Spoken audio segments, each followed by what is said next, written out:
Hello students, today's lecture is on MTI radar. MTI का full form होता है moving target indicator. ये moving target का पता करता है। हम किसी भी मूविंग टारगेट को इंडिकेट कर सकते हैं बाय यूजिंग इंडिकेटर। तो इसका हम लोग इंडिकेट करने के लिए इस रडार का यूज़ करते हैं। इसकी लोकेशन बताने के लिए इस रडार का यूज़ करते हैं। यहाँ पर देखें, कंटिन्यूस वेव ऑसिलेटर से हम इनपुट सिग्नल जनरेट करते हैं और ये इनपुट सिग्नल जो है हम पावर एम्पलीफायर में दिया जाता है। पावर एम्पलीफायर में हमारा input signal with respect to pulse modulator हमारे एक पर्टिकुलर पल्स सिग्नल जनरेट होता है और ये पावरफुल पल्स सिग्नल जो है हम ट्रांसमिट करते हैं, जिसकी फ्रीक्वेंसी FT है। ये सिग्नल जो है हमारा मूविंग टारगेट से टकराता है और इको सिग्नल जनरेट होता है, जो कि हमारे रिसीवर के द्वारा रिसीव किया जाता है। क्योंकि ये टारगेट मूव कर रहा है, इसलिए हमें एक फ्रीक्वेंसी ड्रिफ्ट मिलता है। जितना फ्रीक्वेंसी हम ट्रांसमिट करते हैं उसमें एक फ्रीक्वेंसी ऐड या सब्सट्रैक्ट होती है। ये जो फ्रीक्वेंसी ये हमारी फ्रीक्वेंसी ड्रिफ्ट होती है। फ्रीक्वेंसी ड्रिफ्ट अगर ऐड होती है तो हमारा इसका मतलब होता है हमारा टारगेट जो है हमारे रडार के पास आ रहा है, और अगर फ्रीक्वेंसी जो है सब्सट्रैक्ट होती है तो इसका मतलब है हमारा टारगेट जो है हमारे रडार से दूर जा रहा है। तो ये जो सिग्नल है ये रिसीवर रिसीव करता है और हमारा एक रेफरेंस सिग्नल जो है हम लेते हैं हमारे ट्रांसमीटर से रिसीवर पे।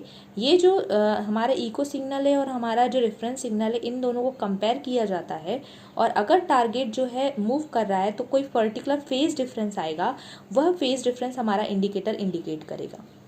अगर हमारा टारगेट मूव नहीं कर रहा है, जैसे कोई भी स्टेशनरी ऑब्जेक्ट है, तो वहाँ का जो भी सिग्नल आएगा और हमारे रेफरेंस सिग्नल में कोई भी फेज डिफरेंस नहीं होगा, तो हमारा जो इंडिकेटर है वह इंडिकेट नहीं करेगा। तो इसलिए हमें क्लियरली उसी सिग्नल को इंडिकेट करते हैं हम, जो कि मूविंग टारगेट द्वारा दिया जाता है, और हमारा MTI radar only moving target को इंडिकेट करता है। यहाँ देखें, कंटिन्यूस फिक्स्ड इको हमें मिल रही है फिक्स्ड ऑब्जेक्ट से। तो फिक्स्ड टारगेट से, फिक्स्ड ऑब्जेक्ट से हमें ये पर्टिकुलर इको मिल रही है। जब भी हमारा मूविंग टारगेट इसके रेंज में आता है तो हमें एक अलग से स्वीप मिलता है, सिग्नल में अलग से एक सिग्नल मिलता है। तो ये हमारा सिग्नल जो होता है हमारे मूविंग टारगेट का होता है।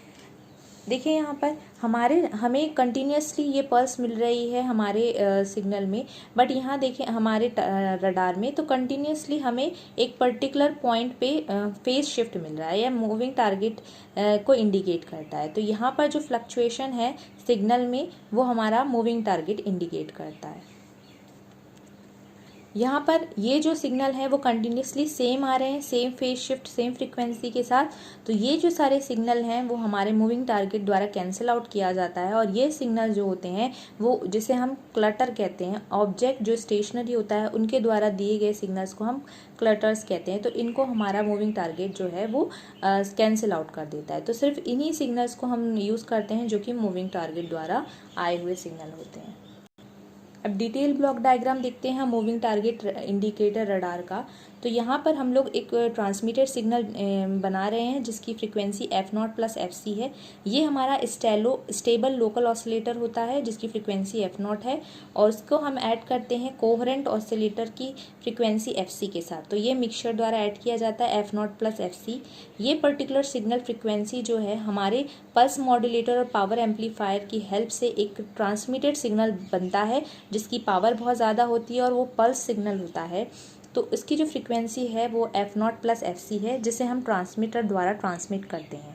ये जो ट्रांसमीटर सिग्नल है वह हमारा टारगेट से टकराकर वापस आता है। ड्यूप्लेक्सर का रोल यहाँ पे है कि सिंगल एंटीना को ट्रांसमिटिंग पार्ट और रिसीवर पार्ट से जोड़ता है। रिसीवर से और ट्रांसमीटर दोनों से एक ही एंटीना को जोड़ने का काम हमारा ड्यूप्लेक्सर करता है।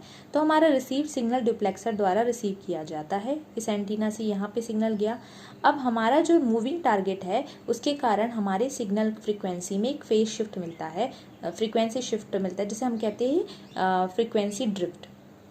तो ये जो ड्रिफ्ट फ्रीक्वेंसी है उसे हम FD कहते हैं। अगर हमारा टारगेट हमारे रडार के पास आ रहा है तो हमें पॉजिटिव ड्रिफ्ट मिलेगा +FD हो जाएगा, और हमारा टारगेट दूर जा रहा है तो -FD हो जाएगा।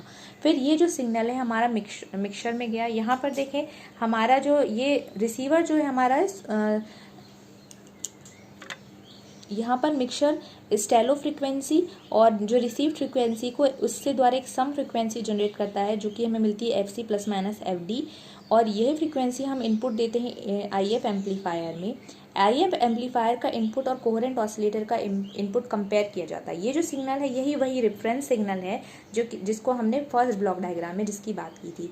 तो इस रेफरेंस सिग्नल और हमारे रिसीव्ड सिग्नल को हम कंपेयर करते हैं। इन दोनों की फ्रीक्वेंसी सेम होती है, बट अगर हमारा सिग्नल जो है मूव कर रहा है तो यहाँ पे हमें एक फेज डिफरेंस मिलेगा, तो जिसे हम इंडिकेटर द्वारा इंडिकेट करेंगे।